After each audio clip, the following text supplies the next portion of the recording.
What does mass production of chicken meat look like? What secret ingredients are used in world-famous toys production? And how do craftsmen and workers work to make wigs? All the answers are here. This is Infinity, and in this episode, I'll show you things which production you'll see for the first time in your life. It'll be interesting. Let's go. Wigs.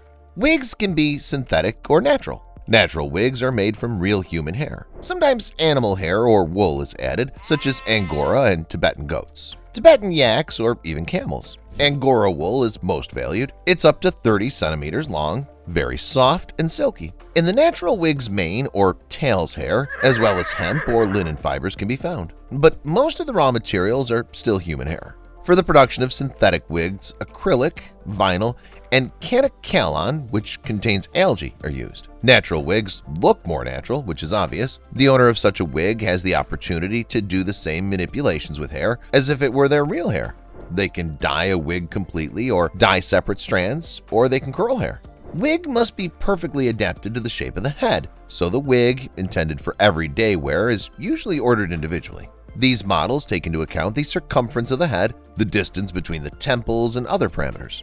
The wig is attached to the basis, for example, to the material which is very similar to human skin or to an elastic mesh with tiny cells. The hair is attached to such basis by hand. Machine-made wigs usually mimic short haircuts. They're made using tresses, which are woven bundles of hair that are also made with the help of machines. Before starting the process of tressing, hair is dyed in the desired color and shade. Very often, different colors are mixed, which gives the finished wig a great resemblance to natural hair, which would have been dyed in a beauty salon. Then tresses are stitched on the basis according to the scheme, corresponding to the chosen silhouette of the wig. Manual work is done by means of several hooks of different sizes. The hair is woven into the basis and fixed with a special knot. The same method is used to create theatrical wigs. Wigs created by hand can imitate bald patches, single gray strands, and even baldness. There's another process for making wigs, a combined one. It involves the machine production of the parts of the wig, which are the top of the head and the back of the head.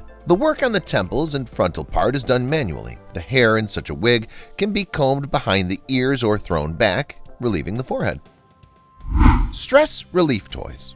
An overabundance of information, emotions, and lack of rest leads to stress. One of the easiest ways to relax is to squeeze an anti-stress pillow or a stress relief toy with a special filler. I'm sure many of you have such a toy at home, but do you know what happened to it before it appeared on the shelves of stores and in your hands? As you know, the filling of any stress relief toy is special filler, which has a slight massaging effect on the human body. The filler is small massage granules of polystyrene foam. The product is nice to touch. You can lie on it, crumple it with your hands, or even beat it. Polystyrene granules are inexpensive, durable, and not attacked by dust mites.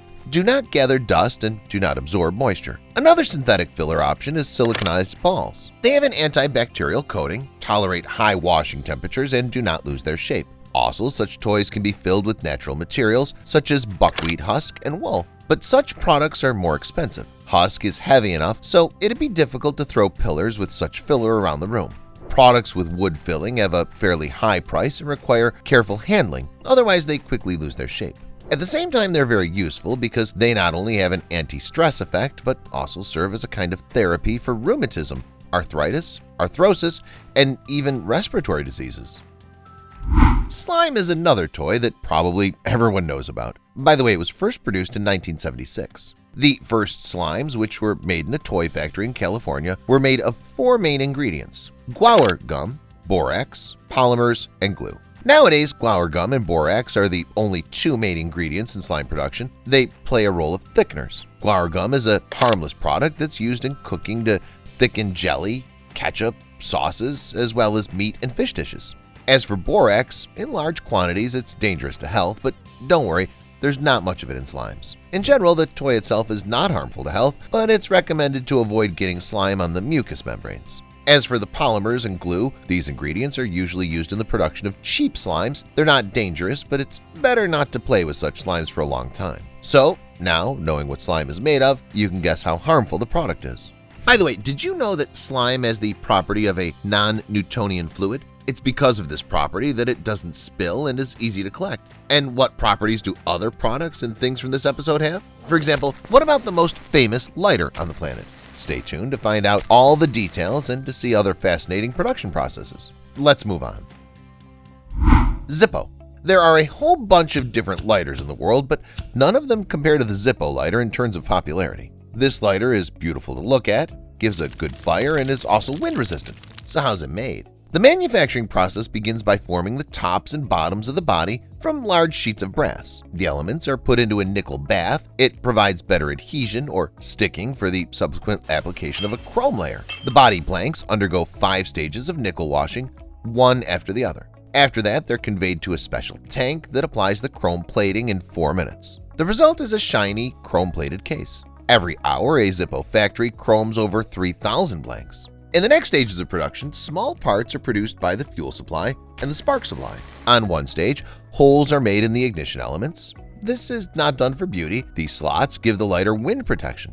At the same stage, a flint spring and wheel are set for each lighter. They form a spark by means of a rotary movement. Next, the wick is made, which acts on the principle of an absorbent sponge for fuel. The fuel itself is added to the tank at the final stage of production. The assembled basis of the internal elements is eventually inserted into the previously prefabricated body or casing. Each lighter is carefully checked and evaluated. All of its components must be in place. Even the branded sound made by the lighter is checked. If the sound's not up to standard, the product can be rejected. How long ago did you make baked goods? For example, cookies. If it was recently, then you surely remember that you used special molds when cooking. It would seem that the cookie mold is the simplest thing, but its production is quite interesting. In stores, you can find molds of all different sizes and types. There are, for example, molds in the form of cartoon characters or molds in the form of hearts. Whatever these molds would be, they're made about the same. Special vise alternately crimp the metal circle, which is located around the workpiece.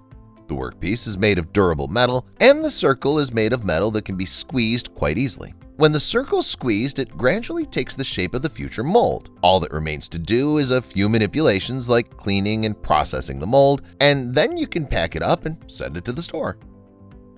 Perhaps the last time you baked was a long time ago, but you've definitely eaten or cooked a chicken dish recently. No wonder, since chicken is one of the most common foods on the entire planet. There are about 20 billion chickens on Earth, and most of them end up on store shelves. Chickens are raised on farms in huge numbers. Once the chickens are raised, they're put into production. Poultry farms have special equipment for this purpose.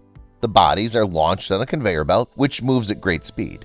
As they move, special knives separate heads and paws from the chickens. After passing through such a conveyor, the bodies become cleaned and shaped, approximately as we see them in stores. When all processing is complete, the distribution process begins. The bodies are sent to a separate location where they're bagged, and the paws and other body parts that were cut off on the conveyors are sent to another location where they'll find its use. That's all, guys. Which production process surprised you the most? Let me know in the comments section down below. Thank you for watching, and see you later.